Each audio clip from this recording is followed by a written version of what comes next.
My name is Jason McColm Smith, and I am a software engineer and software researcher at TSRI in Kirkland, Washington.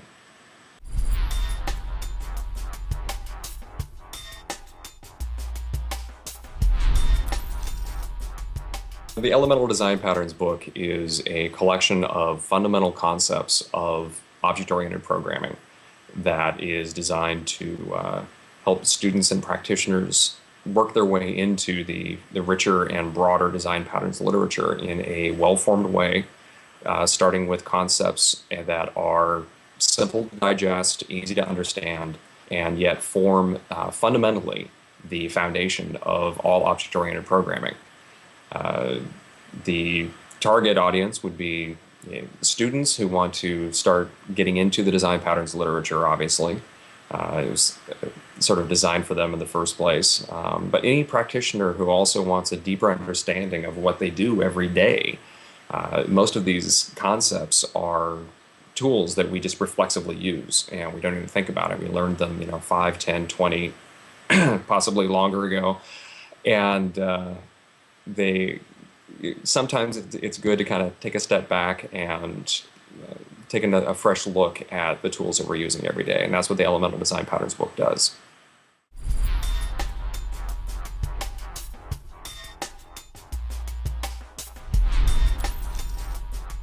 There are books that attempt to provide what's colloquially known as elementary design patterns. These are simple concepts of programming like iteration and for loops I've seen as a design pattern. And these are great. These are basic concepts of programming.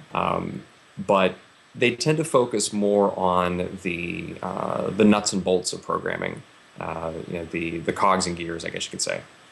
And they are lacking in a foundational basis. These are these are programming ideas that are found everywhere, so they obviously collect them together and say, here's the elementary design patterns. The elemental design patterns, on the other hand, grew out of a research project into the very formalisms of object-oriented programming. They have a firm, solid mathematical foundation underlying them. They actually provide a coverage of all the possible interactions within the object-oriented theory realm. There are only so many ways that the bits and pieces of object-oriented programming can come together, and the elemental design patterns are a catalog of those interactions, a catalog of the intricacies of what we do every day. So it is fundamentally different in that it has a rigorous foundation that is applicable for someone who wants to be a theoretician. Each elemental design pattern, however, is written up in the common design pattern format. No formalism is needed to understand them, to use them, but having that formal foundation underneath provides us with a vast number of opportunities for software engineering, both in understanding and tooling that we have not had before.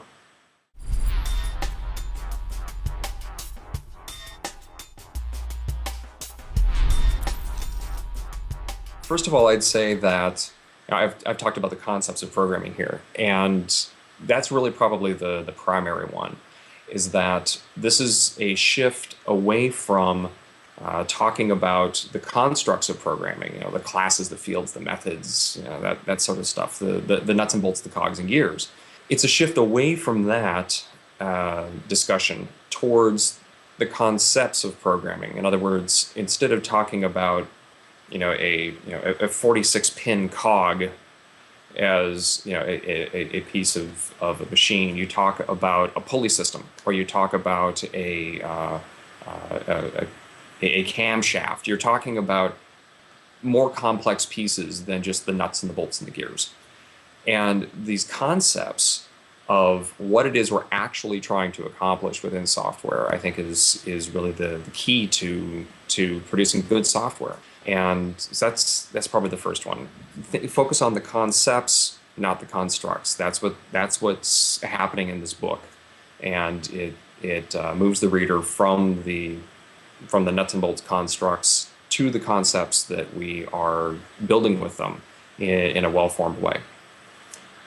Second is probably that in reading this book, some people, particularly folks who've been programming for a while, might look at the elemental design patterns and say, well, these are simple. These aren't really useful on their own, like some of the other larger design patterns are. And that's absolutely true. I mean, for the beginning programmer, these are critical. These are the where they need to start. This is the first step on their path to becoming an efficient practitioner, or an efficient professional. But for an existing practitioner, they may look at it and go, well, I know all this stuff. That's fine. That may be true. The key to using the elemental design patterns practically is composition. You can think of these as the atoms, the little tiny Lego pieces. These are the atoms, the tiniest building blocks of how we produce software. And they need to be put together. So keep in mind that composition of the EDPs is going to be key to using them effectively in larger contexts. And in fact, the book walks you through this. Introduces a new notation, the pattern instance notation, that provides you a way of graphically displaying the connections between the different concepts. It walks you through the composition process and finally gets you all the way up to several examples from the Gang of Four and shows how Decorator, which is this very rather esoteric piece of software design, can be constructed using 4 of the elemental design patterns. Just 4 little pieces, 4 little tiny atoms put together form this larger, this much richer design solution that could be used in a tremendous number of places. So keep in mind that these are made to be put together. This is your beginning toolkit, and you can't just learn the EDPs themselves. You need to keep in mind that you should be learning how to put them together. And those 2 pieces together, the EDPs themselves and the composition techniques, are what really provide the power to let you launch off into the rest of the design patterns literature. So the third thing I think I would like readers to keep in mind is that there's a larger point that's being made in this book, and that is that you can think of the architecture of your software as the infrastructure, the design of your system as the space within which you are actually solving the problems that you want to solve. Most practitioners, most professionals will focus on what it is they're trying to get done. And I completely understand that. I do that every day. You're under deadlines, you're under pressure, and you just have to get it done.